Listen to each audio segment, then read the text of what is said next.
Hello everyone. Today we are going to discuss the role of the opposition in democracy.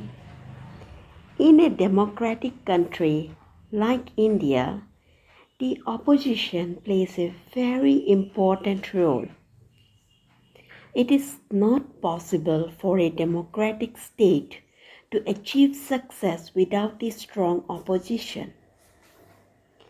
We have already discussed that the political party that wins the largest number of seats in the election gets the power to form the government.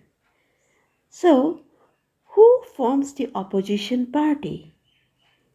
The political party which wins the second largest number of seats is designated as the opposition party. You see, in a bi-party political system, it is very easy to designate the opposition party because out of the two parties which loses the election becomes the opposition. However, in a country like India with multi-party political system, the system of choosing the opposition is a bit tricky.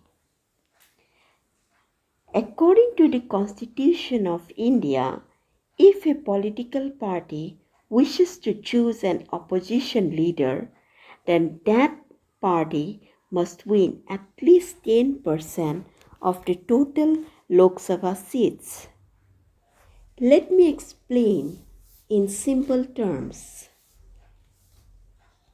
We already know that India has a multi-party political system.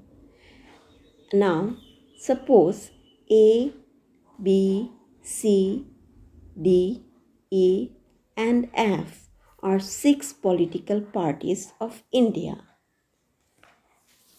Let the number of seats in the Lok Sabha be 100, and according to our constitution, the opposition party must win at least 10% of the total Lok Sabha seats in order to elect an opposition leader. And we know that 10% of 100 is 10. Therefore, in the election, if D wins 70 seats and A wins 10 seats, B 5, C 7, E 4, and F 4, then D will surely form the government. But can you guess out of A, B, C, E, and F, which party will elect the opposition leader? Yes, A will get to elect the opposition leader because it could win 10% of the total Lok Sabha seats, that is 10 seats. At present, the mandatory number of seats required to form the opposition party is 55, but earlier it was 50. Keep in mind that there is no opposition leader in our current government because no political party could win the mandatory 55 seats in the last 2019 Lok Sabha election, where Indian National Congress ended up winning only 52 seats. Like the present time, there wasn't any recognized opposition party till the time of the 4th general election because the Indian National Congress kept on winning absolute majority in all the previous elections, and no other party could win the mandatory 10% seat to form the opposition party. In fact, it was only after the year 1977 that the role of the opposition came to be noticed in a clear manner in the Indian political system. It has been found that the strong role played by the opposition enables a democratic government to become successful. On the side note, the two democratic states where the opposition party has a very strong role to play are the United States of America and England, and both of these countries have a bi-party political system.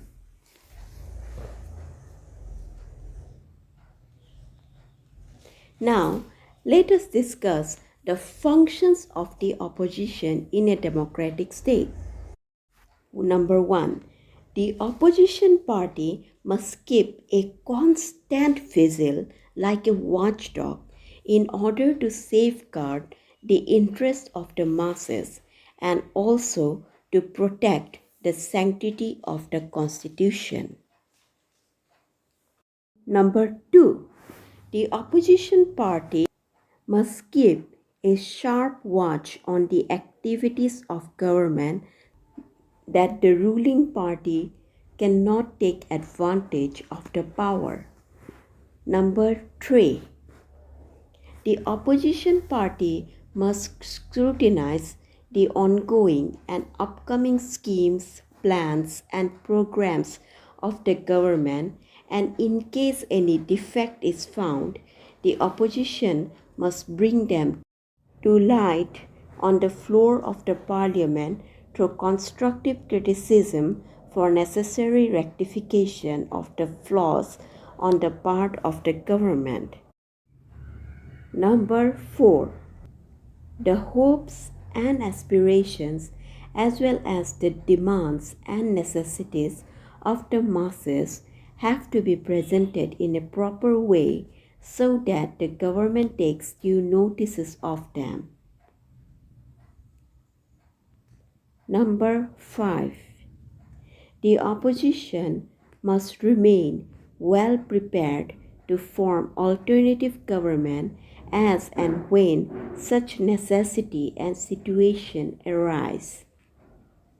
Number 6. The opposition needs to mold public opinion in an effective manner. Number 7. The opposition must try to remove any existing differences between the government and the people.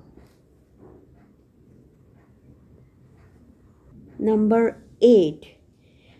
The opposition must work towards increasing political awareness in the minds of the masses by giving them political education.